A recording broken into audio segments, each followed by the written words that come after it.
Thanks for being here. Subscribe to Cheating Stories Best, so you don't miss new stories. The wife was talking to a coworker, but what was the conversation about?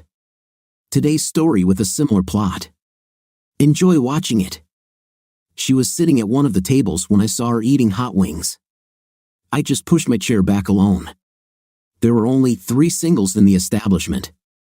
She was alone, and my eyes just ran over her, not even noticing what I saw. Then I did a double take. She was great. She had long red hair, the kind of fiery orange you sometimes see. She was wearing a tight skirt and top that showed off all her assets, and she had plenty of advantages. Some loser came up and tried to start a conversation with her. I saw her wave him off. She was great. She was also deadly and deceptive, and she would break your heart. I knew this because I was married to her for 5 years. Her name was Ripley. She worked at a huge radio station, and I hoped she wouldn't see me. I ordered pizza. There was a wood-fired pizza oven in the basement, and they made good hot wings too. I bought a basket of wings and a nice dark beer and enjoyed them while watching the Razorbacks playing basketball on one of the big screens. I sensed danger and looked back and saw it. "Hi, Kay," she said. "Do you mind if I move the chair?" Her voice was everything I remembered, low and hoarse. It was good whiskey, a Dominican cigar, and Nat King Cole on the stereo. "Yes, Ripley, in a way," I said. "I'm trying to enjoy good food." "It's hard," she said. "How long has it been?" 3 years? "How many times have I tried to call you? How many times have I come to your house, spent the night in your office, tried to talk to you?" "Too much," I told her. "I have nothing to tell you, Ripley. Why don't you just leave me alone? If you try to sit here, I'll leave. They'll slip you a check." She threw back her head and laughed. It was a low, exciting sound, and at some point, it would send a jolt through me like nothing else in the universe. Now, I just felt sad. "I don't mind," she said. "I think my credit card will hold up. I probably earn more than you. You're not stupid, you know I don't want anything to do with you." "What do you want, Ripley?" I asked her. "I want to talk to you, see how you're doing, tell you what I'm doing, ask how Kelly and Sam are doing, how Atlas is doing, and tell you some things." "What will hurt?" I asked. "Am I so ugly that you can't stand the sight of me? Are you still that mad at me? Do you still hate me that much? Why do you care about Mom and Dad or my dog?" "I don't care. We're not friends, Ripley. I'm sure you're not interested in my life, and I'm damn sure I'm not interested in hearing what you have to say. Leave me alone, Ripley, or I'll tell the manager you're stalking me." She cocked her head to the side and raised an eyebrow in a gesture I was familiar with. She sighed. "Okay, Kay, as you wish. I guess I'll just have to pull out the big guns now. Don't move." She returned to her table, and I saw her take her phone out of her purse. She took her purse and went to the toilet. I had no idea what the big guns were, and I really didn't want to find out. They brought me the pizza, and I told the guy to put it in the box. I followed him to the counter, paid, and left. Lord, another evening went to hell. I went home, grabbed my pizza, and sat by the pool. I grabbed a few bottles of beer, throwing them into the refrigerator along with the ice. I was enjoying my pizza, leaning back in my lounge chair, listening to the Beatles when I heard the gates open and close. I have a wooden fence for privacy, and there is a spring on the gate to make sure Atlas doesn't get out. I opened my eyes and groaned. It was her. What the hell is going on with this woman? Of course, she knew where I lived. She was watching me, and then I realized something: she was not alone. A small shadow flashed behind her. She had a head of curly black hair about a foot long, fair skin like Ripley, very blue eyes, and she was the most beautiful little girl I had ever seen. She seemed very, very shy. She tried not to look me straight in the eyes, hiding behind Ripley. As Ripley stopped in front of me, the small shadow walked around to the other side of her and took her hand. Ripley knelt down next to me and carefully moved the small shadow forward so I could see her. Her eyes looked at the ground, and Ripley slowly lifted her small chin with one finger so that our eyes met. "Kay," "I want to introduce you to McKenna," she said. "McKenna, this is Kay." I didn't really know what to say, so I extended my hand. What an idiot. Little girls don't shake hands. And this one, yes, she placed her chubby little hand in mine. I saw children's dimples on her knuckles and her fingers. "Hi, Kay," she said. "Hello, McKenna," I said. Brilliant, right? I never knew what to tell children. Most of the conversation you would have with adults is simply closed. "So, where do you work?" I asked her. She giggled. Now, this was worth dying for. I wanted her to do it again. "I'm not working, silly," she said. She had the sweetest voice you could imagine. It was low and somehow hoarse, a little hoarse. I think when she grows up, she'll be a lot like Ripley. "I'm too young to work." "How old are you?" I asked. She held up her 3 perfect little fingers. 3, she said. "Wow, perfect age. You are a very beautiful little girl, you know that?" She blinked her incredibly huge blue eyes. "Yes, I know," she said. We both laughed. I looked at Ripley, who watched us with a strange expression on her face. "It's the big gun," she said. "What's in it?" "What are you talking about, Ripley?" I asked. "Look at her," she said. "Take a closer look at her." I watched. She was great. I still didn't understand what Ripley was talking about. The girl spoke. "Can I swim in your pool?" Of course, McKenna," I said. "Right now?" She nodded. "Your dress will get wet, honey," Ripley said. "Take it off," McKenna suggested, hopefully looking at Ripley. Ripley looked at me. "What the heck?" I shrugged. "Okay, honey," she said. "I'll stay here and talk to Kane." Damn, now I'm stuck. "McKenna, see the black 3 painted on the edge of the pool?" I asked. She looked. "What is a troa?" she asked. I took one of those chubby little hands and drew the number on her palm. "It looks like this," she nodded. "Yes, I see it." "Don't pass it by," I said. "Okay," she said. "Why?" "It's too deep for you," I told her. She nodded again, kicked off her shoes, pulled the little white dress over her head, and handed it to Ripley. "Here, Mom," she said. She ran up the steps, giggling, wearing only her panties, and within seconds, she was splashing around. I froze. She called Ripley Mom. When I came to my senses again, Ripley was already sitting down on the lounge chair next to me, holding a bottle of beer in one hand and a slice of pizza in the other. "What the hell are you doing?" I asked. "Do you like her?" she asked. "She's beautiful, isn't she?" "She's also very nice." "I know you'll love her." I muttered something incomprehensible for a minute. "Yes, she's great." "Mother, is she yours, Ripley?" "When did it happen?" "Well, obviously 3 years ago," she laughed. "Yes, she's mine, Kane. She could be yours too if you're interested." My brain was very stupid. "What do you mean by this? What's going on here, Ripley? Why did you bring her here? Why are you here? You left me, remember? You needed to find yourself. Why can't you leave me alone?" She laughed again. "Which one do you want me to answer first?" "I brought her here so she could meet her father. I've been trying to do this for 3 years, but you're too much of a coward to face me so I can introduce you." I was panicking. "Her father? What do you, Ripley? I'm not a coward. Can't you get it into your head that I don't want to be around you? I think it's time for you to leave." "I won't leave," she said. "You'll have to call the police to get rid of me." "Do you really want to get rid of her?" She nodded towards the pool. "You're her father, Kane. Look at her. Can't you feel it?"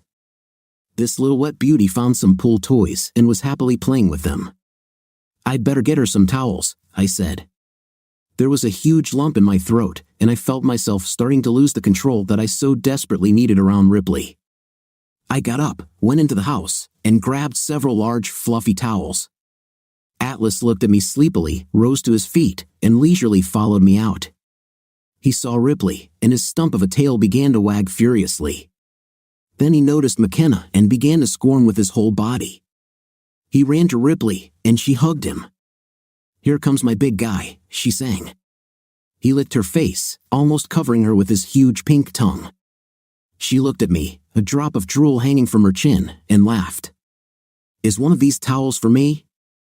I couldn't help but chuckle. All mastiffs drool. Neapolitans drool more than most. Atlas is a 160-kilo male Neapolitan Mastiff. I bought him as a puppy while Ripley and I were still married. "Yes," she said. "Mom really loves you. She missed you very much." It ruined my mood. I remembered that she was the one who left. If she missed him that much, she knew the cure. McKenna saw him and squealed with delight. She splashed up the steps of the pool, and I wrapped her in one of the towels. "Is this Atlas?" she asked. "Mom told me about him. Can I pet him?" "Yes, he would like that," I said. She ran up to him and her mother on tiptoe and threw her arms around his neck. He was panting with joy, all his loose, wrinkled skin trembling with effort. She looked at her mother. "I want him, Mom," she said. Ripley looked at me and raised an eyebrow. She wiped McKenna, pulled her dress over her head, and watched as she ran away, throwing a ball for Atlas to chase after her. "I don't believe you," I said. "Yes, I know," she said. "I'll get evidence. I'll do a DNA test. I've never cheated on you, Kane, and you know it." I didn't know it, but it didn't matter. "I need to see this proof," I told her. Her lower lip pouted. It was amazing and made me want to kiss her until she broke my heart. "I thought you would say that. You'll have to cooperate. I'll need a cheek swab. I would have done this a long time ago if you hadn't run away every time I tried to talk to you. I started to lose hope that I would run into you. You hid yourself very well. Ripley, you left me, remember?" I said. "You weren't happy. That's what you told me. We got married too early, there was a whole life waiting for you, and you wanted to explore it. This is what you said, and this is what you did. You tore my heart out. I loved you with everything I had. It wasn't enough for you. You wanted more. I don't know what the hell you wanted. All I know is that you moved out and went on your merry way, exploring or something. Okay, you have every right to do whatever you want. 3 years have passed already. Why are you here?" "Don't me, Kane." "Did I divorce you?" she asked. "No, you just left me," I said. "Exactly," she said. "You divorced me, not the other way around." "What did you expect?" I asked. "Not this," she said. "Why do you think I didn't mean what I said?" "Well, the thing is, I saw you in White Rhino with the big guy," I said. "He has dark hair and blue eyes, doesn't he?" "You idiot," she practically spat out. "Charles was my colleague. We performed live there, and he is the biggest on the planet. Did you really think that I would ever voluntarily be with him somewhere?" "I thought you were having a good time," I said. "I'm an artist," she growled. This was the same Ripley I remembered. "So how is the search going?" I asked. "Have you found yourself?" "Jesus, Kane, you really can be such a jerk sometimes," she said, taking a deep breath. "I didn't come here to fight you. I need to explain something to you." "I don't want to hear it," I said. "Well, this is very bad," she snapped. "You have a daughter, Kane. I'm her mother. She is our daughter, and you must listen to me. She needs a father in her life. Maybe the big guy will be interested in your story," I said. She sighed. "Kane, there's something you need to know. I never wanted things to turn out this way. I never meant to hurt you like this. For God's sake, I was 24 years old. We got married when we were 19. I felt like I was suffocating.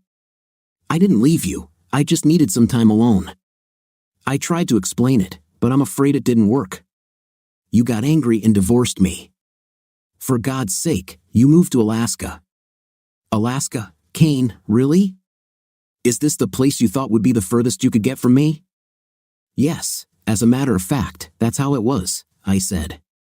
You left. You left me. We talked about children, and then a month later, it all went down the drain. You left. It was your choice. Yes, I moved out, she said. I was scared. I was losing myself. The thought of a child scared me to death. I just panicked. I know this sounds like a bunch of crap to you, and to me too, now that I'm not a stupid, immature child. I felt like there was no me. There was only US, and I felt like I was losing my identity. I panicked and was stupid, okay? I never really wanted to leave you. I just needed a little space, a little time to understand who Ripley really is and what she represents. I thought that I would see you every week, make love to you so that everything would be the same as when we met. I didn't leave you, Kane. I didn't want another man. I wanted us to remain exclusive, but you were too busy yelling at me to realize that I was just trying to establish myself as my own person. I thought that a few months would pass, and I would return. I loved you, Kane. I still love you. You caused me a lot of pain when you got so angry. I know I hurt you, and I have to tell you how sorry I am. I'm so sorry, Kane. I spoiled it all. I didn't want to do it, but I did it. I remembered our last conversation. I was furious and frustrated. She told me she was leaving in a week, and my anger, pain, and uncertainty grew throughout the week. When she pulled up with the truck and I realized she was really leaving, it all came out.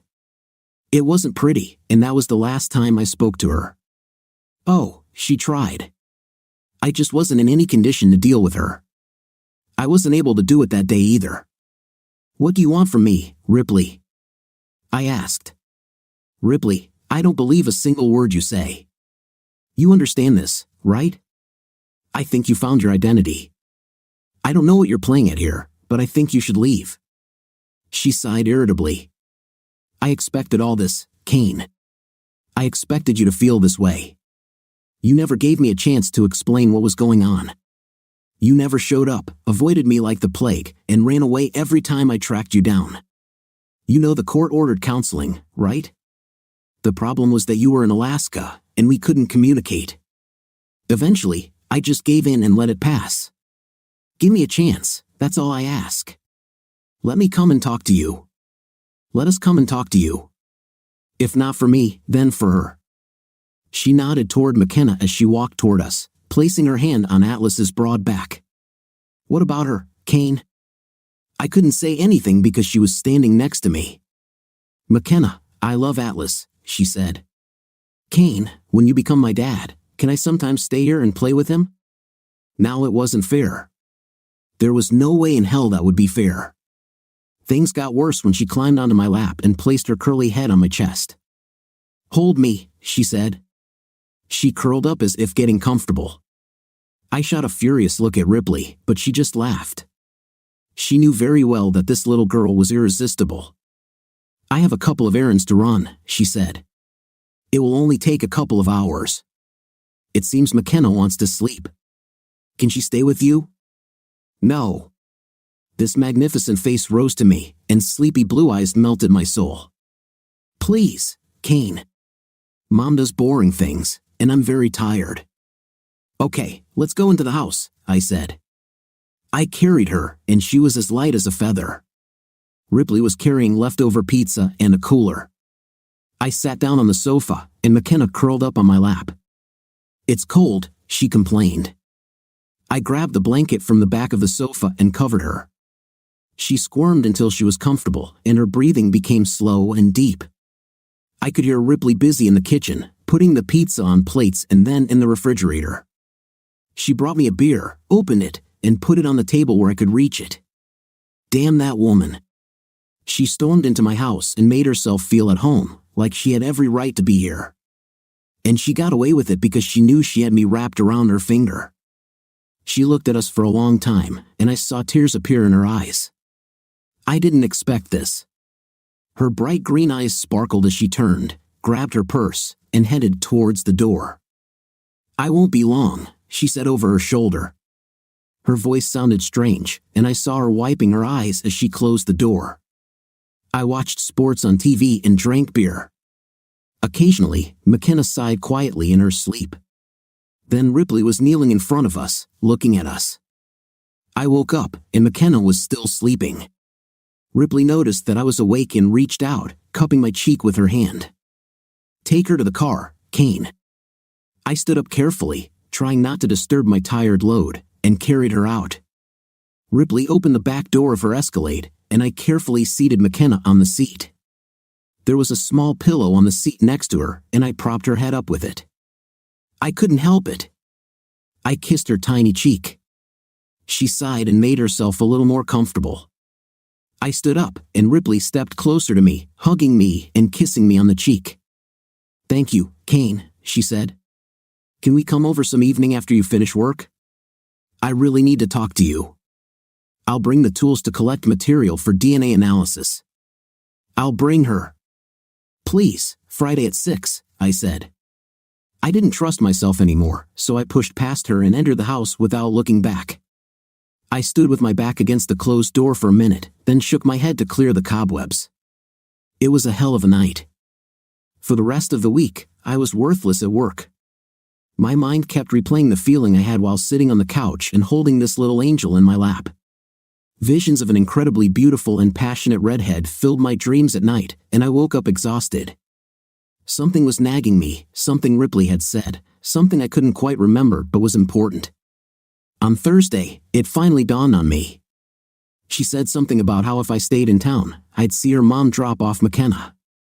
What the heck? I visited my parents regularly, and they never said a word about Ripley or the little girl with Ripley. Obviously, I made it clear that I didn't want to talk about her, the little girl that could be mine, that they were babysitting. It was a completely different story.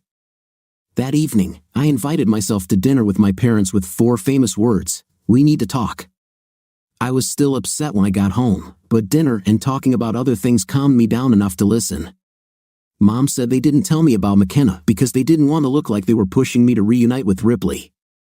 Well, that was fair enough, and I was pretty furious about not wanting to talk about her. It looks like they were communicating with her, that is, with Ripley, from the very beginning. She told them the same crap she told me about finding herself and seeing if she could do it on her own. It still didn't make sense to me. Her career was completely on its own, and it was going great. Besides, shouldn't married people do things together? I still thought the real reason was that she wanted to try someone else, or more than someone else, before we started having kids. It was the only reason that made any sense to me, and I said so. "I don't think that's the problem," said my mother. I know what she said is crazy, but I think she was really sincere. She thought that you would live separately for a few months and then she would return. She had every intention of being faithful to you, and as far as we know, she was until the divorce was final. "Are you saying that you bought this lie?" "No, son, we didn't do that," said Dad. "We told her it was the stupidest thing we had ever heard. When she came to us crying because you left, we asked her what she expected after such a stunt. You know, she actually said that she expected you to be upset for a while, but calm down and wait for her to return. By the time we finished talking to her, she knew she had royally screwed up, but neither of us knew what to do to fix it. We didn't even know where you were. We didn't have the heart to tell her to leave," Mom said. "We tried to help her come to her senses, but I don't know how successful we were. Then she told us that she was pregnant. She swore that the child was yours, but we didn't believe her. Still, we tried to help her prepare to become a responsible mother. She's really grown, Kane. She went from being a flighty princess who would act on any stupid idea that came into her head to being a responsible adult who could raise a child. Did you know she cut half her radio time and almost all her outside appearances when McKenna was born? I did not know that. Kane, I know how much you loved Ripley, so I know how much it hurt you when she left. I don't blame you for what you did," Dad interjected. "Ripley was absolutely selfish and incredibly stupid when she left you, but she's not the same girl anymore. Your mom and I see a lot of good things in her, especially when she's with McKenna. I think it's in your best interest to give her a chance to show you how she's changed. If you don't do it and she decides you'll never do it, she won't be on the market long." I didn't think it was worth pointing out to my parents that Ripley was, by her own admission, an actress. She is good at fooling people. On the other hand, my parents were great judges of people. Stupidity was one thing, lying was another. They were convinced that she was simply stupid. At least she was consistent. She told them the same thing she told me. I needed to think about something, so I took Friday off and went fishing. I have always found the process of finding the perfect spot to land a fly cathartic. I'm alone in my head, just the sound of rushing water, the movement of the rod and line working together to make the perfect cast. I caught 2 big rainbows and 1 brown and felt much better. Maybe I was even confident enough to face Ripley and McKenna. I stopped and grabbed some shrimp and ingredients to make shrimp Alfredo linguine. I steamed some vegetables, tossed a salad, and opened a bottle of wine. I had apple juice for McKenna and hoped she would like it. I hated the thought of exposing myself to Ripley again. I still felt the pain and rage from last time, and now I was letting it open up the cracks again. I almost threw away my dinner. I had a pot of pasta in my hands but put it back on the stove. I thought about just leaving and not being there when they showed up. Then again, maybe my parents were right, and I had the wrong idea about what she did. I saw Atlas lift his head, and his little ears bobbed back and forth. He stood up with a groan and walked into the living room. This usually means he hears the car outside. So I mixed the Alfredo sauce, pasta, and shrimp and stirred everything together. I should have added Parmesan cheese, but I'll do that right before I put it on the table. The doorbell rang, and I went to open it. There they stood. McKenna again hid behind Ripley, but when she saw Atlas, she rushed forward and hugged him. He never liked it when I hugged him, but he didn't seem to mind when she did. In fact, he was squirming all over. She was even more stunning than the last time I saw her. She was wearing a beautiful little red dress, and her curly hair framed her face like a halo. Ripley, well, she was just Ripley. She wore a dark green dress and looked stunning. She's tall and slender, but she's got curves in all the right places. Her waist is long, thin, and flexible. Her hips flare out dramatically, and she has the roundest, firmest butt imaginable. They were on display and showed off a little cleavage. Stuck into this valley was a gold chain with a tiny jade dagger attached to it, which I gave her for her 18th birthday. My eyes slid to her face, high cheekbones, a thin aristocratic nose with a scattering of freckles. Yes, they took us there, said McKenna. I like it. What did you do? I went fishing, I said. Do you like fishing? I don't know, she shrugged. Mom never took me fishing. Well, we'll have to fix that, I said. Would you like to go fishing with Atlas and me? Yes, she said. When will we go? We have to discuss this with your mother, I said. Are you hungry? Yes, I'm dying of hunger, she said. Mom baked a pie. I saw it, I said. I picked her up and carried her into the dining room. There was a problem, my chairs were too low. I went to get some pillows so she could sit, and we had a good time. Is there anything I can do? Asked Ripley. Pour yourself some wine, I said. We are ready. I put the cheese in and stirred it until it melted, took it all to the table, and by the time I was done, Ripley had poured herself some wine, and we sat down to dinner. McKenna chatted happily the whole time and seemed to enjoy my culinary efforts, asking for more pasta. She ate everything, even the vegetables, and we all had a piece of pie. It was chocolate and very tasty. Ripley has acquired some new skills. When we got married, she could only make toast, so I did most of the cooking. After the cake, we went into the living room, and Ripley put on an animated film for McKenna. We sat down on the sofa, and McKenna pressed herself against me on one side, while Ripley kicked off her shoes and tucked her legs under her, as women do. It was amazing, she said. You haven't lost your touch in the kitchen yet. Thank you, I said. Ripley, I don't want to ruin your mood, but what exactly are you doing? Throwing my hat back into the ring, she said. I've been trying to explain myself to you for a long time. I came to sit and talk with you 3 days after I moved out. You were not there. You disappeared. When I found out that you were back, I tried to talk to you. I didn't know your phone number, so I couldn't call you. You blocked me, so I couldn't write to you. I must have sat outside your office 100 times when I found out where you worked. I don't know how you managed it, but you never came out. I asked the guard to tell me when you were there. I left through another door, I said. She smiled sadly. I thought it was probably something like that.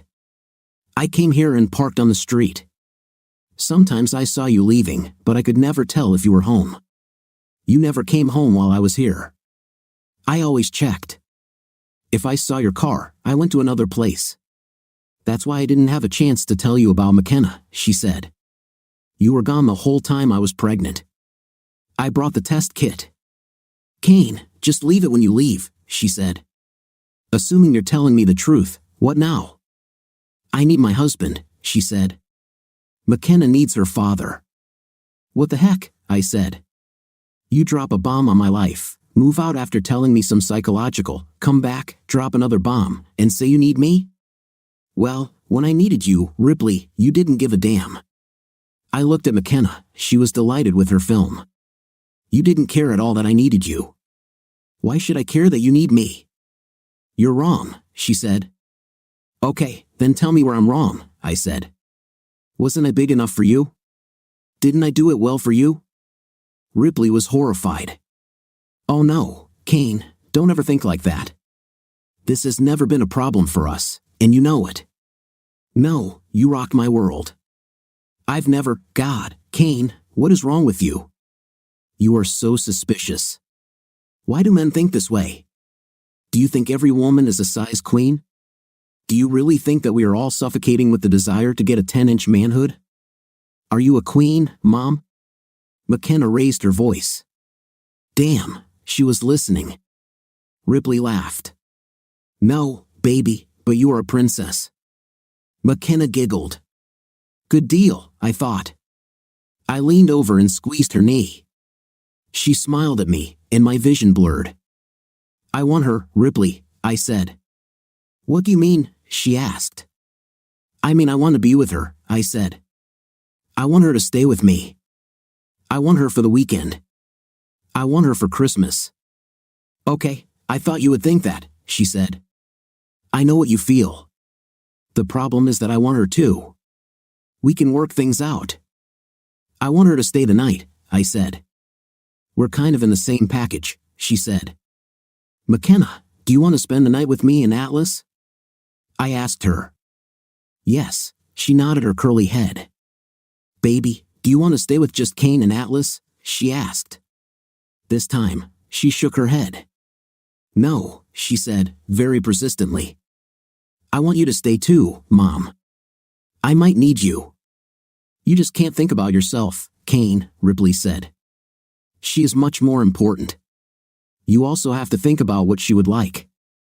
I will work with you, and you can have her almost any time you want, but you also have to be sensitive to her needs. It made sense, so I nodded. It didn't look like the old Ripley either. I understand. That's not what I wanted to talk to you about, she said. Kane, I need to ask you something. When I told you what was happening to me, I was 100% honest with you. It had nothing to do with you know what. The idea that you are not big enough is simply ridiculous. Ripley was on the verge of hysterics. This is too much, she breathed in. In any case, that wasn't the issue, Kane. It was about the fact that I'm not a very mature person. I was so in love with you, and I'm still like that now. I felt like I was being swallowed up, and there would be nothing left of me, and it scared the hell out of me. I panicked and did something stupid. I thought I needed to get away from you for a while. I never wanted this to be forever. I thought we'd meet a couple of times a week, and She looked at McKenna and giggled. I would knock you off your feet. I know this all sounds like this happens to me now, but not then. I was an immature child and thought like a child.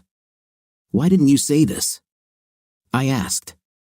Damn it, it seemed to me that you wanted this to be forever. For me, that's what I heard. I said exactly this, she insisted. But either I didn't say it very well or you didn't listen very well. Have I ever said, I'm leaving you, Kane? I don't want to be your wife anymore. No, I said. You said, I don't know how to say this, but I'm leaving. I have a house on Pine Street, and I'm moving there next Saturday. I need some time alone. I need to find my own identity. My voice became a little louder, and McKenna looked at me.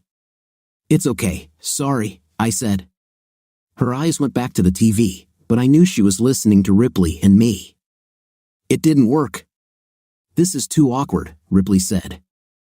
I want you to be able to say what you want. Are you doing anything tomorrow? I was going to watch basketball, drink beer, and wash and vacuum the car, I said. Can I pick you up and take you somewhere? She asked. I'll ask Mom to look after McKenna. I want to tell you something. I wish I could tell you everything. Will you do this for me, Kane? I was very suspicious. Where do you want to take me? I asked. Jesus, Kane, stop being such a weakling, she said. Do you think I'm dangerous? Do you really think that I'm planning to kill you and throw your body into the lake? Yes and no, I said. I don't think you're planning to kill me, but I think you're dangerous. You are the most dangerous person I have ever met. She laughed. Please. I'll be here at 10 o'clock, then I'll help you wash the car, okay? The film's credits were rolling. McKenna, it's time to go home, I said. Okay, she said. Don't hope so, Ripley said. I won't, she promised. I played with McKenna and Atlas for a bit, and then it was time for them to go home. McKenna hugged me tightly, and Ripley kissed me on the cheek. I was fastening McKenna into her seat when she asked, when will we spend the night with you? And when will you take me fishing? Her memory was like a steel trap. Don't you have a date on Sunday? I asked her. She giggled. No, I do not go on dates. Why do you need to know that? If your mom doesn't mind, I'll take you fishing on Sunday, I said. We'll talk about when you can spend the night, okay? Yes, she said, nodding vigorously, her curls bouncing. But I really want to stay the night. Can Atlas sleep with me? I won't let him climb on the bed, I told her. It's getting kind of smelly. We can bring his bedding into your room, and he will sleep on the floor next to your bed. She thought for a moment. Okay, she said. Ripley, can she go fishing? I asked. Of course, she said. See you at 10. That night, I had nightmares. A little dark-haired girl was eaten by a giant fish, and I ran to save her. I was running in molasses, and it took me forever to get there. I sat up straight, my heart pounding. I was sweating a lot, and it was already 4 o'clock in the morning. I stood up and dried myself with a towel, adrenaline rushing through my veins. I lay down again, and it took me a while to get that image out of my head. The next thing I knew, it was 9, and the alarm on my phone was going off. I got up quickly, showered, got dressed, and ate a bun. I was finishing my second cup of coffee when Atlas stood up and headed towards the door. The phone rang as if on cue, and Ripley was nearby. Would you like a cup of coffee? I asked her. There's a little bit left. I don't want to throw it away. Is there a cup to go? She asked. I want to start. I rummaged around and pulled out 2 cups. I poured coffee for her and then for myself. Can Atlas go? I asked her. Of course, she said. Could you get him a blanket or something? If you don't, we'll have to remove 2 cars. I grabbed the old blanket I had used in the car, and we followed her out. She was wearing khaki shorts and a green shirt with the ends tied up, her belly button showing. There was a small diamond pin in it.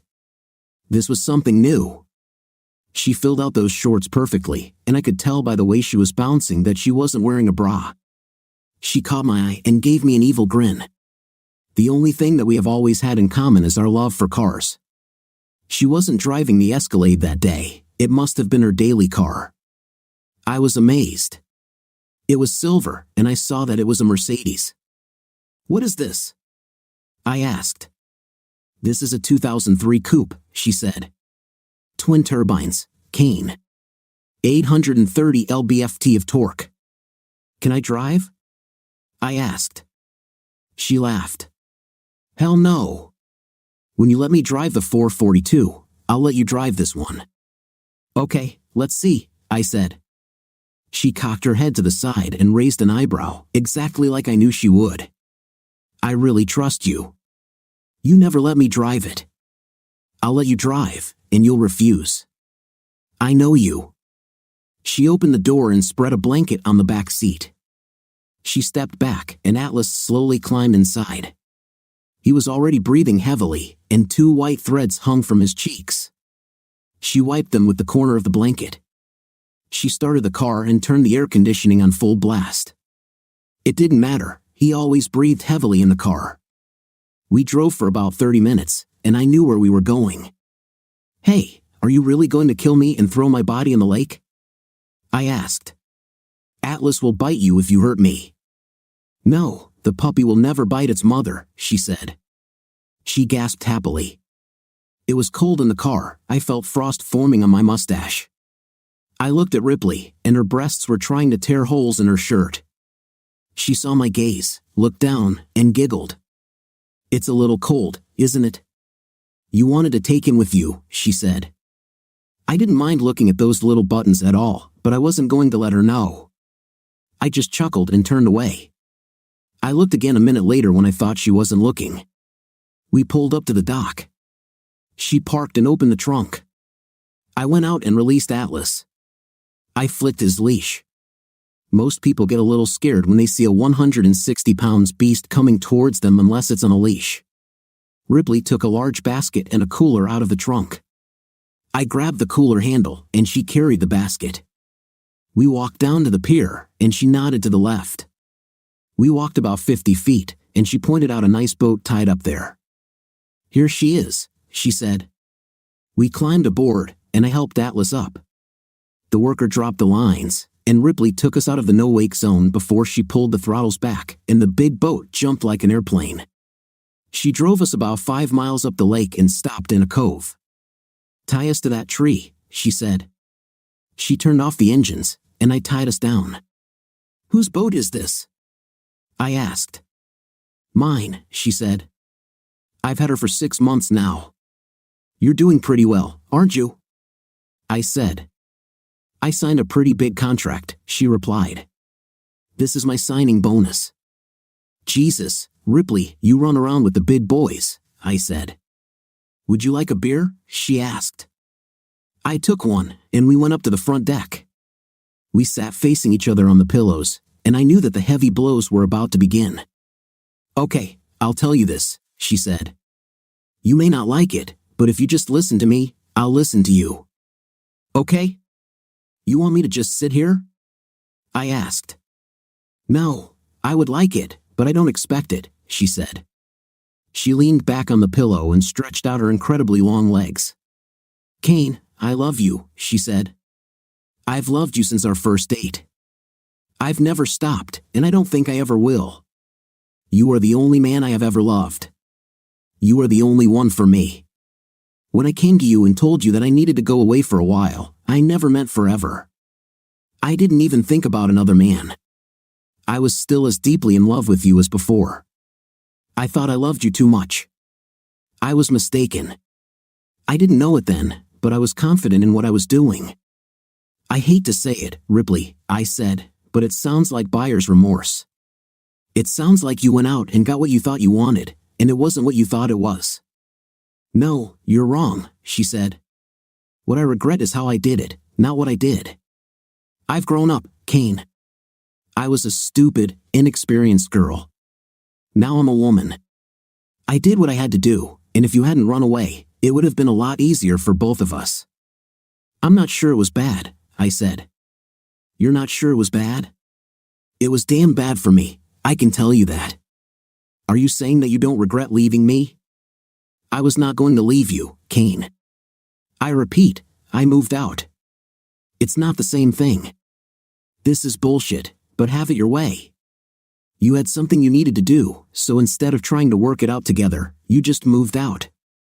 And now you're telling me that everything would be fine if I sat at home alone and waited for you to decide to come back to me? I didn't say I was smart, Kane, and I already told you that I'm sorry for hurting you so much. However, I don't regret it because while I was away, I grew up. When I found out I was pregnant, I had to grow up in a hurry. When did you find out? I asked. Not right away, she answered.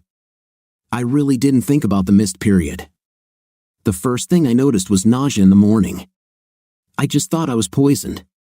It didn't go away, so I went to the doctor. That's when I found out.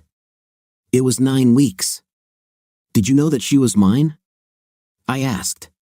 Kane, there was no doubt about it, she said. You are the only man I allowed to touch me intimately from the time we started dating until the day our divorce became final. Couldn't wait for the ink to dry? I asked. She looked at me and got angry, her eyes flashing.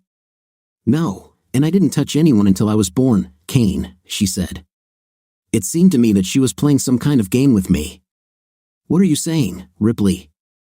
I'm just telling you that there was and is no doubt about who the father of McKenna is, she said. Okay, we can leave this alone for now. Okay, continue, I said. I'll try not to say anything until I have questions. She nodded. Kane, I didn't leave you. I wanted to be your wife. I haven't wanted anything else since our first date. I just wanted to see if I could do it on my own. We've been together since the second semester. I lived with my parents, lived in a dorm for 1 semester, and then moved in with you. Ripley, this doesn't make any sense. You've already done this yourself. Hell, by the time you were 21, you were already a celebrity, and it wasn't like you were part of a team or anything like that. It was just you. She thought for a moment. Yes, that's probably true, Kane. The Ripley O'Keefe that everyone thinks they know doesn't actually exist. She is a character I created, and I play her very well. She has a lot in common with me, but she is not me. I think a lot of artists are like that. My career, all of this, she gestured around the boat's cabin, is her, not me. When I appeared in public, people always expected to meet her, not me. I began to wonder if it was really me or if I no longer existed. You know, I've never lived on my own. I also live only with you, I told her. Yes, I know, she said. The difference is that I thought you would be fine without me. I didn't know what would happen to me if I didn't have you. I needed to learn to trust myself. It really had nothing to do with you or us. It was me. I needed to trust myself that I was capable of standing on my own 2 feet. I spoiled it all. I'm very, very sorry. I never wanted anything to happen. I didn't understand how upset you were. I didn't understand how I was affecting you and hurting you. I knew you didn't like the idea, but I had to try it myself. I was young and stupid, Kane. I realized how much stupid when did you leave? Well, it just seemed like psychobabble to me, I said. I felt like you were telling me that I'm not good enough for you, that you're looking for an upgrade, and that I'm not what you need. No, it wasn't like that at all. There were tears in her incredibly huge eyes. I needed you more than ever. I needed you to be there to help me see that I was a person on my own. I just needed to find the right words to tell you how much I love you and that I won't leave you, that you didn't do anything wrong, that it was me. But when I pulled myself together 3 days later, you had left. I thought you wanted me to leave, I said. No. She fell on her knees in front of me and took my hands. I never wanted this. God, Kane, I've been looking everywhere for you. I called everyone I knew. I went home and cried for a long time. God, I cried so hard. Your parents didn't know where you were, you quit your job, you just disappeared. I didn't go to work for 2 weeks. I thought about you every minute, looked for you, tried to find you. Then I received divorce papers in the mail. I thought you wanted this, I repeated. Well, you were wrong, she said. That's when I found out that you were in Alaska. Your lawyer told me. I went to court and asked for advice. The judge agreed, but there was no way to bring you here. I could explain everything, and then I found out that I was pregnant. How could this happen? I asked. I fell to pieces, she said. I wondered how this could happen. For God's sake, I took the pills. You were the only man who ever made love to me. I knew it was our child, but I ruined everything so much that I didn't know what to do. I went to see your mom and dad. I told them everything. I told them how stupid I was. They agreed with me, I could tell, but they never said a bad word to me, she said. They took care of me for a whole week. I stayed with them. You have wonderful parents, Kane. They went to birthing classes with me, took me to doctor's appointments. Your mother was in the room with me when McKenna was born. She was the first one to hold her. I'm not even sure they believed she was ours, but they were my rock. I sat back in my chair, trying to take it all in. I didn't know what to think or what to do. What do you want, Ripley? I finally asked. What do you want from me? You know perfectly well what I want, she said. Lord, why are you such a coward, Kane? I jumped to my feet. That's all? I shouted. If all you can do is call me names when you're the one who screwed up and left, that's the end. Take me back, Ripley. She just knelt and looked at me. No, she said. I rushed to the driver's seat. The damn keys are gone. Where are the keys? I won't give them to you, she said. We'll stay here until we're done. I'm already finished, I told her. Are you running away again? She asked. How are you doing, Kane? You're unhappy. What are you going to do? Are you going to quit on McKenna? Return to Alaska? Why don't you try Siberia this time? Sit down and stop trying to prove your point. Your solution to problems is to run away. It won't work this time. You're not the kind of man who would abandon his daughter. Didn't you promise to take her fishing tomorrow? I felt incredibly tired. I came back and sat down. She locked me here. I'll ask again, what do you want from me, Ripley? I'm here, Kane, she said. I'm right here. I love you with all my heart. I've always loved you. I think you love me. I ask you to give me a chance, that's all I want, just a chance. I'm asking you to let me prove that I've grown up. Let's take fishing with McKenna, for example. I know you like it, and I'm sure she will too. Meet her, fall in love with her, she will make your life special again. I had to smile at the thought. I have no doubt about it. I want to do it, Ripley, and that's all. No, you know that's not true, she said. I'm taking the first step because I ruined everything. I'm inviting you on a date. I'm having a charity reception on Tuesday evening. I want you to come with me. When this is all over, I want you to ask me to dance. It's not too late because we have to pick up McKenna. Your parents agreed to keep her. Then I want you to let us spend the night at your house.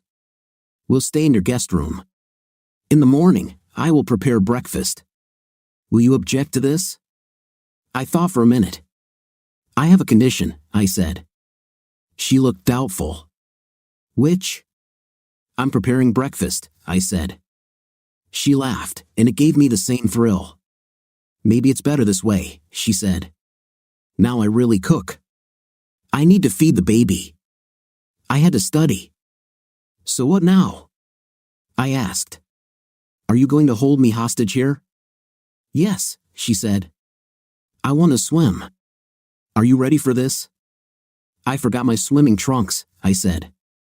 You didn't mention that we were going on a boat ride. Remember when you took me canoeing on Labor Day the first year we were married? She asked. I actually remembered it. It was quite memorable. We stopped for lunch at a gravel bar. She undressed and lured me into the water. We ended up making love. Ripley, I don't think, I began. She stood up and began to slowly unbutton her blouse. My throat was dry, and I took a sip from the bottle. She opened the hem of her blouse. I see you still like them, she said, looking at me. She was joking, of course. Ripley exudes more sensuality than can be described. Everything about her just screams sensuality in neon letters.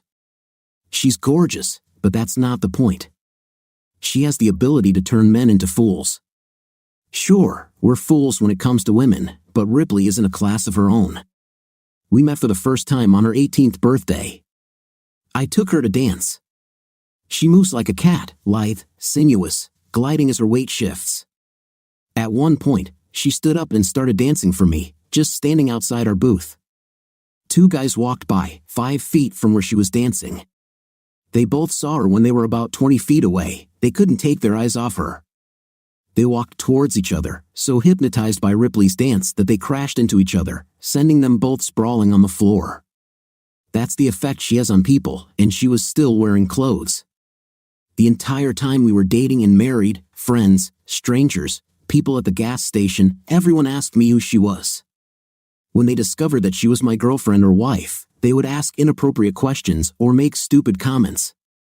Is she as good as she looks? Do you see this? Damn it. Dude, where did you get this from?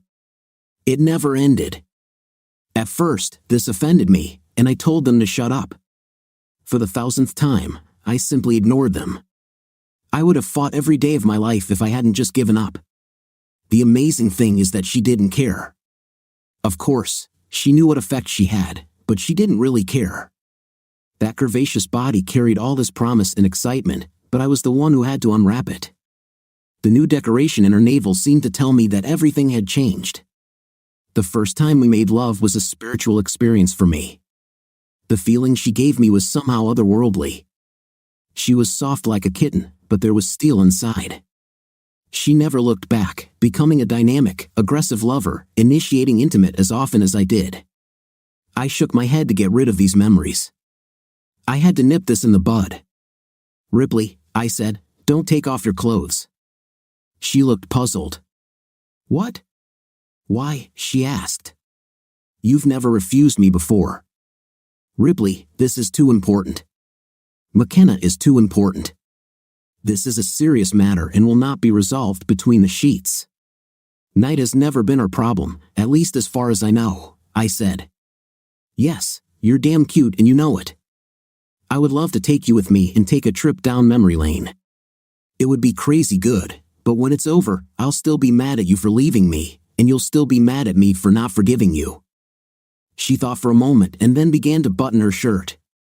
You're right, Kane. I shouldn't have manipulated you like that. But what are we going to do? You tell me, because I don't know. I don't understand, I said. She sat for a long time, lost in her thoughts. I got up and got us both some beer.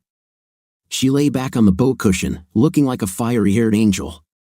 God, she was so beautiful that my soul ached. She rested her chin on her hands and had the same expression on her face as the statue of the thinker. From time to time, she glanced at me and then sat down again. The first thing we will do is cross out McKenna from the equation, she finally said. What do you mean cross out? This statement upset me more than I could have imagined. Won't you let me see her? An expression of horror flashed across her face. No, Kane, that's not the point at all. Don't ever think like that, Kane. I wanted to say that I'm so sorry that I made her a part of you and me. I shouldn't have done this. I understand, I said. No, she should not be part of anything other than being loved and given everything that a loving mother and father can give, she nodded. Yes, that's exactly what I meant.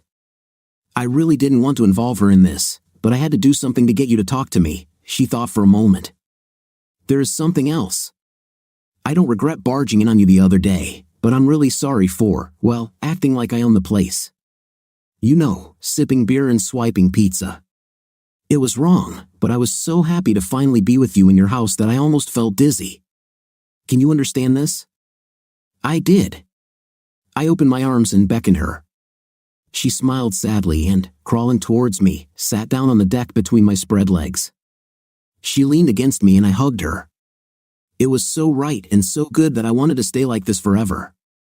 Will you go with me to the charity evening? She asked. Well, it's not like my social calendar is full, I chuckled. Of course, Ripley. I'll be happy to go. We sat talking quietly and finishing our beer. I had forgotten how nice it was to just sit and talk with her. I wanted to ask something and I finally figured out how to do it. Ripley, do you know how every fall Lucy tells Charlie Brown to run up and kick the ball while she holds it for him? She laughed and interrupted me. And every year she pulls it away, and he lands on his butt. Yes, and next year she tells him why everything will be different from last year. And then it's the same. We laughed, and then she looked at me seriously. You're asking yourself if you can trust me not to take your ball away again, right? Yes, Ripley, but it's a little more important than a football. Ripley was lost in thought. This was something new, I thought. The Ripley I remembered would have said the first thing that came into her head and tried to correct it later. Finally, she spoke. Am I really going to leave you again for some stupid reason? Long story short, I've been there, done that, and paid way too much for the t-shirt. I paid for 4 years without you, and McKenna paid 3 years without her father. The real answer is that you don't know, just like I won't know that you won't jump up and run away again when I do something stupid. There are no guarantees. It's a shame, but no, Kane, I'm not asking you to live with me or marry me again. I'm asking you to give me a chance. I'm successful in my career, I have all the toys of rich people, but even with all this, I think what you, me, and McKenna could have together would be the best thing in my life. We thought about it for a while and then got a little caught up in what was going on in our lives. It was like two old friends who hadn't seen each other in a long time. There was an awkward silence, but it didn't last long, and I think by the time the sun went down, we were both feeling better.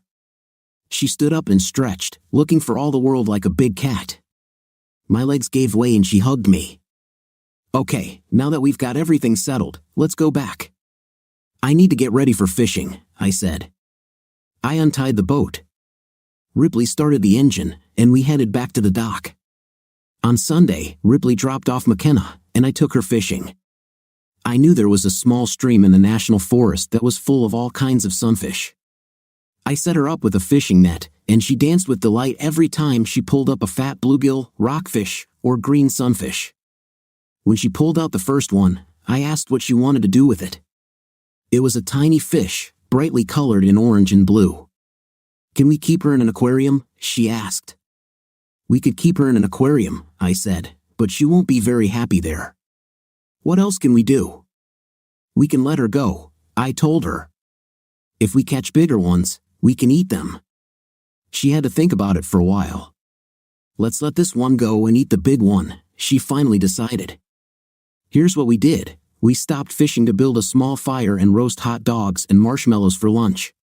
By the time we reached the creek, she had captured my heart. By lunchtime, I was her slave, and by the time we carried the fish to my truck, I knew my life had changed forever. This is what I was born to be, a father for McKenna. She fell asleep in her little car seat on the way home, and my eyes became wet every time I looked at this sleeping little angel. When we returned, Atlas was all over us. I don't know if it was us or the fishy smell that interested him more, but McKenna played with Atlas. I cleaned the fish, steamed the vegetables, and fried the fish. At first, McKenna was a little doubtful about fish, but then she became interested in the idea of eating food that I caught myself. She tried it and really enjoyed it. Sure, she probably enjoyed the ice cream we have for dessert more, but damn, she was only 3. Ripley packed a small bag for her so she could stay the night, but she asked if her mom could stay too. There was no way I could say no to this little cherub, so I called Ripley and invited her to spend the night. Before she had any hope, I made it clear to her that she would be sleeping with McKenna, not with me. At breakfast, she reminded me about accompanying her to the charity event, and I told her I had already made a commitment on Tuesday. I took her arm and immediately felt all my resistance to her melt away. She was stunning. Her red hair was tied at the back of her head with a single ribbon and flowed freely down her bare back. Her dress was a simple halter style with a deep V neckline that showed off her generous cleavage. I swear, if the cutout in the back went a little lower, you would see the nicely secrets underneath. The skirt was modest, knee-length, loose, and flowing. By the time I returned after checking our coats, she was already flitting from one group to another. I might as well have been invisible, although my presence seemed to make a difference. I felt like a forgotten person. She came and asked me for the first dance, and my spirit soared with this vision in my hands. When we returned to our table, she was immediately asked to dance again. For the rest of the evening, I only caught glimpses of her from afar, courting potential donors and chatting with the social elite. Every minute, I felt more frustrated and powerless. Finally, I had enough. I walked over to where she was chatting with another potential donor, took her by the elbow, and led her to a corner where we could be relatively private. "What the hell are you doing, Kane?" You embarrassed me there, she whispered angrily. This was a major donor I was talking to. What am I, chopped liver? You yourself wanted me to be here. I didn't even want to come, and now I regret it. We can't have this conversation here, she said. Come with me. She dragged me through a side door into a small park. What's wrong with you, C? You're behaving childishly. So what if I'm like this? You're the one who wants me back. You're the one who got me into this stupidity. I thought my feelings would be more important. Lord, what an egoist you are. I'm trying to help raise money for sick children, and you're sulking because I'm not holding your hand tightly enough. Yes, of course, it's always about you first. You had to find yourself, and now you have to save the children. What will happen next? Save the puppies? She sighed. See, you're not some redneck. You know how it goes. My job is to make all these people with a lot of money feel good about themselves and about the children's hospital so that they give more. You know all this. I'm trying to be as efficient as possible so we can get out of here and go dancing, and you're still sulking about what happened 4 years ago. Why don't you grow up already? It ruined everything.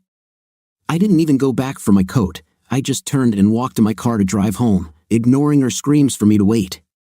Less than an hour later, I heard a taxi pull up and she knocked on my door. Kane, open up. You forgot your coat. Damn, looks like I'll have to let her in. Before I could open the door, she flew in like a natural disaster and threw my coat onto the nearest chair. What in fifth place you are, she said. Do you have any idea how awkward it was for me to come up with some lame excuse for why I left so suddenly? I'm sure they'll forget about it by the next fundraiser. Geez, you're just hopeless, she said. Come on, you have to take me home. I grabbed the keys and drove her home in stony silence. When we arrived at her house, I asked, if I'm so bad, why are you trying so hard to get me back? Why don't you just leave me alone? She didn't answer when she got out of the car, but then she turned and leaned toward the car. Because I love you, idiot, she said, slamming the door and rushing into the house. I just sat there stunned for a few minutes before heading home, shaking my head. I mean, who says I love you like that? There was no point in her taking a taxi to my house just to call me an idiot. I thought about what she said. Maybe she was really trying to be efficient. If I had tagged along, she would have had to introduce me to the people she was chatting with. It would take time, and it would be inconvenient too. The more I thought about it, the more I thought she might be right. I acted like a complete idiot. I really should call her and apologize, I thought the next morning. But suddenly, I found that I didn't know what to say. I'm just not used to apologizing. I mean, I could just say, hey, sorry I'm a jerk, which might make her laugh, but what should I say after that? The worst part was that Ripley had apologized to me several times over the past week. It was as if she knew how to do it, and I didn't. This made me even more nervous, so I hesitated and didn't call. It didn't help that they published a list in the newspaper of the Children's Hospital's top donors, and at the top of the list was Miss Ripley O'Keefe. We didn't speak until Friday morning to set up a second visit with McKenna. This time, Ripley did not stay overnight. McKenna, I was excited and nervous. Ripley dropped off McKenna, who immediately ran to look for Atlas. Here are the DNA results, Kane, she said. As you can see, the probability that you are the father is 99.9%. I glanced at them briefly. I already knew. I felt a connection between us. I needed to say something more important. I knew I might be wrong, but I had to try. Ripley, about Tuesday evening. I saw her face harden, but I stubbornly looked at the floor. Well, you were right. I acted like a complete idiot. I'm sorry. I hope I didn't spoil things too much. I stood and looked at the floor. Ripley was waiting for me when I finally raised my eyes to look at her. She had such a warm gaze and a gentle smile, I almost melted. Thank you, Kane. I appreciate it, she said, reaching out and stroking my cheek. Partly, it was my fault. I should have told you in advance what awaited you. I guess I'm still not explaining it to you very well. I'll work on it. We agreed that I would drop off McKenna, and Ripley left. As soon as I managed to tear McKenna away from Atlas, I washed her and asked what she wanted for dinner. Stupid question. Pizza, she said. I still don't know why, but I took her into town to a pizza place. I hadn't been paying much attention to our order, so when I turned to leave, I was stunned to see Ripley deep in conversation with some strange guy who had both of her hands in his. I was ready to explode, but McKenna felt something was wrong and pulled my hand with a worried expression on her face. What happened, Kane? She asked. I quickly calmed down and led her to my car. She was still upset, and it took me a few minutes to calm her down. Luckily, she didn't ask me again why I was upset, and she and Ripley never saw each other. But I was still seething inside. She had almost convinced me that she really wanted to get back together, and here she was with another guy almost at the first opportunity. We returned home and ate our pizza. McKenna had almost finished hers, and I had to make sure she didn't give Atlas too much. We were both tired and went to bed early. Although I didn't go to bed, I was still so wound up from what I had seen and was about to tell Ripley to just forget about everything when I heard the shuffling of little feet. See, she said. Kane, I can't sleep. Can I sleep with you? Of course you can, honey, I said, bending down and picking her up. I was glad I decided to wear pajamas to bed. McKenna quickly fell asleep, her gentle snoring easily drowning out Atlas's snoring. The last thing she said to me before falling asleep completed my enslavement. Before falling asleep, she whispered, I love you, Daddy. I had almost nothing to say to Ripley when she took McKenna the next morning. I asked if I could take her the following Saturday, and Ripley agreed. She looked disappointed when I didn't ask her to stay for breakfast, but she didn't say anything. The week flew by, and I couldn't wait to see McKenna again. This time I took her in my arms. We were going fishing and having a picnic on the White River, and Atlas was coming with us. We settled down under a huge oak tree. McKenna and Atlas played happily on the shore while the giant trout waited. I waded into knee-deep water and began a false cast, simply pulling some line out of the water. I'd been fishing for about 20 minutes, talking to McKenna, who splashed along the shore. There was a log sunken below the surface and a deep pocket of water behind it. I made a perfect cast, twitching the fly as it hovered over the log. I felt the tug, but pulled too hard. Nothing. Now I was engrossed in fishing. I must have taken another 100 shots, trying to get another hit out of that monster. This was a one-time deal, the huge fish was ready. I prepared to move upstream and called McKenna. She didn't answer. I realized I hadn't heard anything for some time. I'd been busy concentrating on the monstrous fish. I turned around but didn't see her or Atlas. McKenna! I called. Where are you, baby? Nothing. Along the shore, about 20 yards from the water, stretched a strip of tall grass almost as tall as my head. Beyond it was a deep, dense forest stretching for God knows how many miles. I found a path in the grass and a small Spider-Man toy lying in the dirt on the path. It was McKenna's toy. A little further, I saw the imprint of her small sneaker and one of Atlas's footprints. I threw the fishing rod into the grass, took off my waders, and ran. I searched feverishly, calling for her and Atlas. Panic filled my mind as I thought about that little angel lost here in the forest. I screamed until my voice became hoarse and weak. When I finally collapsed from exhaustion, I began to think rationally again. I pulled out my phone. Great, there was no network. I made my way back through the bushes, through the grass, and ran to the truck. I drove to the top of a hill and was relieved to finally see 2 bars. I called the sheriff's department and reported what happened. They promised to immediately send a search party. Then I had to make the hardest call of my life. I had to call Ripley and tell her I lost our daughter. I felt inferior, worthless. It took me 5 minutes to gather my courage. When she answered, I simply blurted out, "Ripley, I need you." I was fishing and didn't pay attention. McKenna and Atlas are gone, and I lost them. Ripley. Oh God, I'm so sorry. I'm such an idiotic fifth place, I said. Stop it, she said firmly. Call the sheriff's department. I've already done it. I could barely speak. I cried like a child. I lost my child, okay? Go look for her, Ripley said. I'll come as soon as I can. I drove back to the lot where we had parked, hoping to see the little doll waiting for me with the huge black dog. My heart sank when I saw the vacant lot. I ran frantically through the forest again, calling out their names, searching everywhere I could. I was on the verge of fainting when I heard the sound of an approaching helicopter. I ran back to the parking lot and arrived just in time to see 5 men jump out of the helicopter. I told them what happened, feeling like the biggest fool in the world. No, worse, a stupid monster who lost his daughter because he was fishing. I saw contempt in their eyes. They asked me to stay in the parking lot in case she returned and quickly disappeared into the forest as the helicopter took off. I stood there helplessly, tears streaming down my cheeks, for perhaps 10 minutes. Then I saw Ripley's Mercedes coming down the hill. I ran to the car as soon as it stopped, holding the door handle helplessly until she opened it and started to get out. Ripley, I'm so sorry, I began. I'm such in 5th place that I just didn't look. None of this matters, Kane, she cut me off. Let's find our daughter.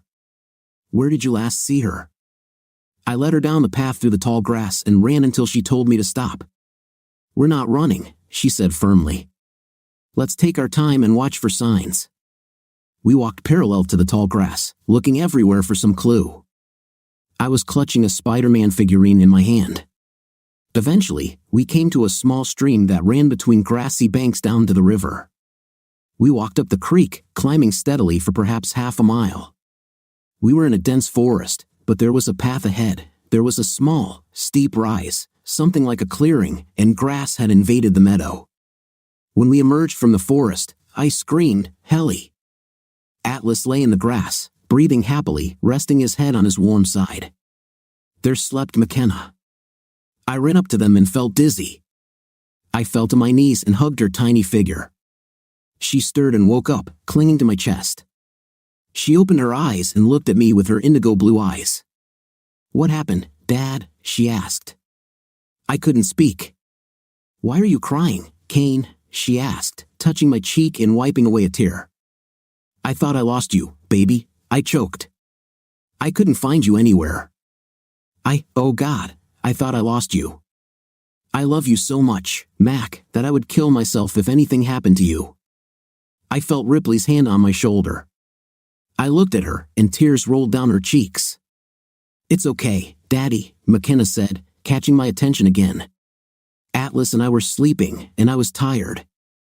We drank some water from the stream and just rested for a while. "You're not angry with me, are you?" "No, baby, no," I assured her. "I could never be angry with you. I'm angry at myself for not watching you better. I'll never do that again." "I was fine," she said. "Just a little tired. Now, can we eat our picnic?" "Of course," I said. "Can your mother stay and eat with us?" She was thrilled that Ripley was staying. I called the sheriff's department, and they called off the search. No doubt I would have to pay a hefty bill for this little fiasco. I did not care. I would give everything I had to get McKenna back safe and sound. I carried McKenna to our oak tree, and by the time we got there, she was already asleep. I sat down with my back against the tree, just holding her, not wanting to let go. Ripley sat on the blanket in front of me, her incredibly long legs crossed, giving me occasional glimpses of her green seafoam panties. My thoughts were all over the place, mostly about what in 5th place I was, and this view wasn't helping. "Are you okay?" asked Ripley. "You mean, besides feeling like an immature 5th place?" "Yes, except for that," she said with her usual laugh. "Well, I'm hungry," interrupted the little bundle of love in my hands. We laughed, and the feast began. We packed up our picnic and walked to Ripley's house together. We tucked our tired little angel into bed, enjoying her sleepy smiles. Ripley poured us some coffee, and we sat down to talk.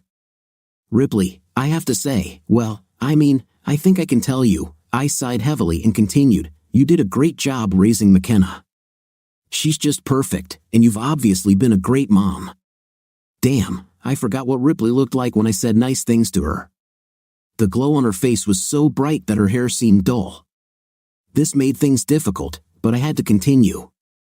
"So, why do you want me to be your daddy?" You can't take me in public without me acting like an immature jerk. You leave her with me, and I make her get lost in the forest. I love her to pieces, Ripley, but I'm afraid that this will happen. I couldn't finish. I buried my face in my hands as the tears started flowing again. I felt Ripley's hands on my wrists. I opened my eyes. She was kneeling in front of me. Her own eyes were wet. Kane, you are her daddy. You know it, I know it, and most of all, she knows it. I had to grow up a lot to become a mom, but I did it because she depended on me. It's your turn. You will have bad moments like today, but you will have something that I didn't have. I'll be here with you as long as you let me. I will help you, like your parents helped me. We'll do this together. Our eyes met, and we both wanted the same thing, but we had something else to deal with first. Can I ask you something? She rested her elbows on her knees, resting her sharp little chin on her palms. Ask, she said. Last Saturday, I had McKenna, I began. She wanted pizza for dinner, and I went with her to the city. I saw light flash in her eyes when we went there. I saw you there with some guy. You were holding hands and looking very serious. Who is he, Ripley? Damn it, she said. His name is Jeff Conley. He's the station manager. We dated for some time. He was much more serious than me. I stopped seeing him after you finally spoke to me that first time by the pool. He was very upset about this, and I agreed to meet him and tell him why it ended. He didn't take it very well. He was holding both of your hands, and from where we stood, it looked like you were going to kiss him. Are you lying to me, Ripley? Her eyes flashed dangerously. What the hell is wrong with you, Kane? She spat. No, I wasn't going to kiss him. Then why did he hold both of your hands if you told him it was all over? I asked. She sighed. I told him that I would let him speak, it wouldn't change anything, and I thought he'd end it faster if I let him hold my hands. I told him not to call me anymore, he was practically stalking me. Are you jealous? Well, that's not necessary. Are you still wearing the diamond he gave you? What? What the hell are you talking about? She was completely confused. The diamond hairpin he gave you instead of a belly button. Are you still wearing it, Kane? Will you ever pull your head out of your fifth place? Did it ever occur to you that I might have bought this for myself? I can afford these things more than he or you, so why not? I saw my friend wearing one, thought it looked cool, and bought it. Okay, now I really feel stupid. Before I could say anything, she continued, and then you did your usual trick, you ran away. If you had stayed here a little longer, you would have seen him spit in my face.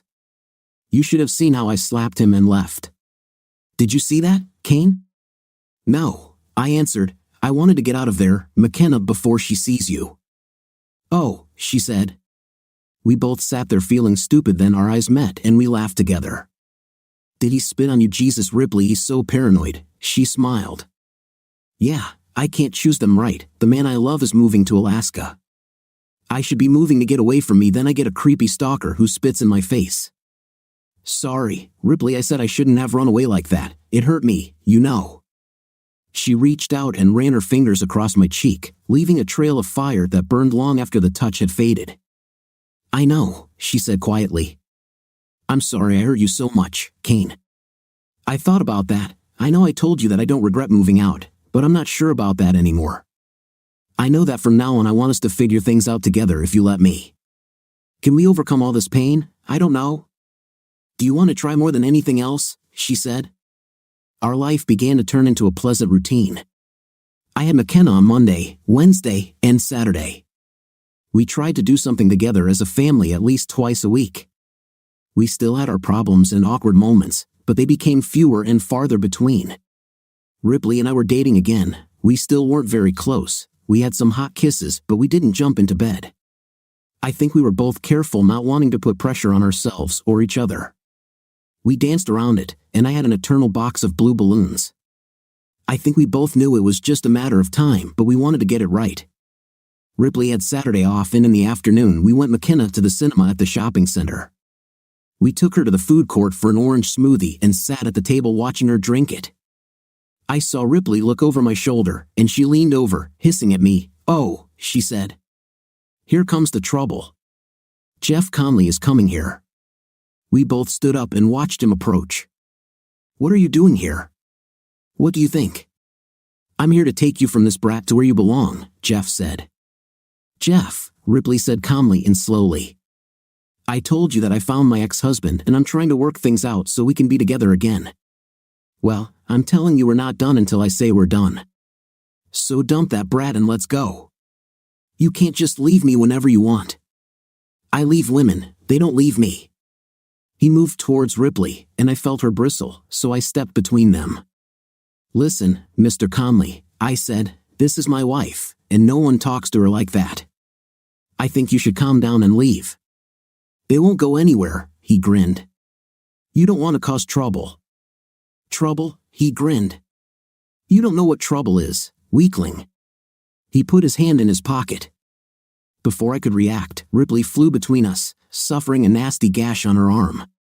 I think he was a little shocked, and I took advantage of that and disarmed him. I looked at Ripley, her face was white. Mommy, Mom is hurt, screamed McKenna. I took off my belt to make a tourniquet. Someone call 911. I yelled, kneeling next to Ripley and wrapping the belt around her arm. One of the passersby turned out to be a nurse and took over applying the tourniquet. Take off your shirt, she said. What? I asked in confusion. Take off your shirt, she repeated, and apply pressure to the wound. I did as she said. She must have sensed my anxiety. Don't worry, she said. Everything looks worse than it really is. I wasn't sure if she meant it or was just trying to reassure me, but I had no choice but to believe her. The alternative was too terrible to imagine. It seemed like it took forever, but paramedics finally arrived to take Ripley to the hospital. McKenna and I had to wait a few minutes while the police took Conley away, and I gave them a brief statement, promising to come to the station as soon as I was sure that Ripley would be okay. When we got to the hospital, Ripley was already in the operating room. We were with McKenna. We went to the waiting room, and I spent the next few minutes calming her down. Then I called my parents to come, too. While I waited for my parents to arrive, I had time to really think about our relationship from our breakup until now. I couldn't imagine Ripley leaving me to find herself by throwing herself in front of a madman. Has she really changed that much? I really hope so. I wanted Ripley and McKenna in my life. Would this mean remarrying Ripley? That was a question for another day. My parents and Ripley's parents arrived around the same time. Fortunately, I had the opportunity to clean myself up, and the hospital gave me a gown. McKenna ran straight to my grandparents, and they took turns holding her. On the other side of the room, while I told them what happened, the doctor came out with good news. Although the wound was deep and Ripley had lost a lot of blood, it was otherwise not serious, and she was expected to make a full recovery. She was still unconscious while recovering but would soon be able to have a limited number of visitors. McKenna, I wanted to go to my mother, but she was very tired, I said. My parents lived closer, so they took her home. Ripley's parents and I sat down for our nervous vigil. Only a couple of hours later, the nurse came out. Is Mr. Kane here? She asked. I'm Kane, I said, but it's just Kane. That's my name. Well, Kane, Miss O'Keefe woke up and is asking for you. I stood up to follow the nurse. When her parents stood up, the nurse said, only him. Her parents weren't happy, but they complied with Ripley's wishes. When I looked into the room, she looked completely exhausted. But when I entered, she immediately perked up. Oh, Kane, she said. I'm so glad you're okay. I was so worried about you. Were you worried about me? I asked, stunned. You took that blow on your hand for me. I was afraid I would lose you again, Kane. The only way to lose me is if you run away again, I said firmly. Ripley, I will never run away from you again. I still love you. I have always loved you and never stopped loving you. I tried to stop so the pain would go away, but nothing happened. Now I love you more than ever. All I want is for you and McKenna to be in my life. Kane, I hope now you understand that I have always loved you. I wasn't always smart or acted like an adult, but I always loved you. All I ever wanted was a second chance to show you how much I love you. I will never love anyone else again, and I will never leave you." I leaned over and kissed her tenderly. "McKenna went home with my parents, but yours are here, and I know they will be glad to see you. I'll send them, then I'll rest a little, and I'll bring them in the morning." "McKenna and my parents?" "Okay, see, just promise me you'll come back." I kissed her again, a little harder this time. "You can count on it, baby," I said with a wink. I went back to the waiting room to break the news to her parents. I called my parents and then went home to clean up and get some rest. I got up early, had a quick snack, and went to my parents for McKenna. My parents followed us to the hospital, and we had a good time with Ripley. The look of pure joy on her face when she saw McKenna made me wince. This little cherub ran across the room and rushed at her mother. "Mom, I was so scared," she said. "McKenna, sorry, baby," Ripley said. "Mom didn't mean to scare you." "It's okay. Grandma and Grandpa made me feel better." "Thank you," Ripley mouthed to my parents. Ripley was going to stay in the hospital another day, so I excused myself to take care of some things. I went down to the police station, but it was just a formality. Between the security cameras of the shopping center and all the witnesses, Conley was doomed, and he was looking at a long time. I met with her parents to make arrangements and then returned to spend the day with Ripley, McKenna, and a constant flow of visitors. As we drove to the hospital the next day to pick up Ripley, I turned to McKenna. "Remember, baby, it's a big secret, okay?" I made a motion to zip up my lips, and McKenna giggled and copied me. The nurses brought Ripley in her wheelchair to the car, and while I helped her into the car, McKenna couldn't seem to stop giggling. "Okay, you too," said Ripley. "What are you up to?" McKenna just giggled, and I smiled like a sphinx. I told Ripley that she would stay with me while I recovered, so she wasn't surprised when we pulled up to my door. When we arrived at my door, McKenna said, "Mom, close your eyes." As soon as I opened the door, McKenna told her to open her eyes. Ripley gasped and couldn't help it when she saw our parents standing in front of a large homemade sign, "Welcome home, Ripley." She looked around and saw a lot of her things scattered around the living room and McKenna's handprint on the sign. She hugged her parents, then mine, and I saw my mother whisper with tears in her eyes, "Welcome home." I cooked some hamburgers and hot dogs on the grill, and after we ate, our parents congratulated us on getting back together and left. McKenna felt sleepy, and we put her to bed, and since it was a special occasion, we put Atlas on her bed.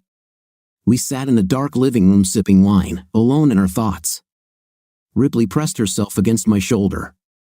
"Tell me the truth, Ripley," I asked. "Did you ever really think we'd get back to this?" "Honestly, probably in my wildest dreams, I did," she said softly. "But is it real?" I nodded. "Really, I was just hoping that we could be friends, that we could get along well enough to co-parent McKenna. Everything else is just icing on the cake." I lowered my hand next to the sofa. "Well," I said, "I don't have frosting, but I do have a can of whipped cream." I raised my hand, sprayed it on her nose, and licked it, then chased her into the bedroom.